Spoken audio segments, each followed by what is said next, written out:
Predstavujeme vám Torisu z produktovej rady Novošľachtence. Je to víno červené suché, ročník 2022. A tu je opäť ďalší dôkaz, že nielen Strekov je výborná lokalita, ale aj Modrá Fajdal. Rozhodli sme sa urobiť taký výskum, že sme túto Torisu v ročníku 2022 obrali v 2 stupňoch cukornatosti. Táto bola v tej najvyššej cukornatosti, aká tam bola možná. Je to výber z hrozna. Obsah alkoholu je 12,5. Má veľmi krásne telo. Torisa je spolu s Rosou jediná z týchto novošľachtencov, ktoré sú farbiarky, čo znamená, že v krížení majú rodiča farbiarku.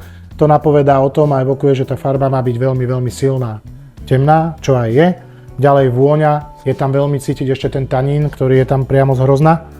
A časť tejto Torisy opäť zrela v nových amerických duboch, časť v nových francúzskych duboch a časť v starých barikových súdoch, ktoré majú viacej ako 4 roky. My v našej spoločnosti tie staré súdy nevyradzujeme, ale používame ich ďalej. A to práve preto, že snažíme sa o to, aby nebola prekrytá taká tá odrodovosť. Aby tam bolo cítiť stále tie typické vône, ktoré majú byť. Tu v tejto je krásne cítiť znovu čučoriedky, je tam taký anís trošku, je tam pelendrek. Tá plnosť a zamatovosť až doslova týmto, čo týmto to je atrament, prechádza aj do chute. V chuti je už cítiť aj sladké taniny, ale zároveň aj stále tú tvrdosť, ktorú práve tá Torisa má mať.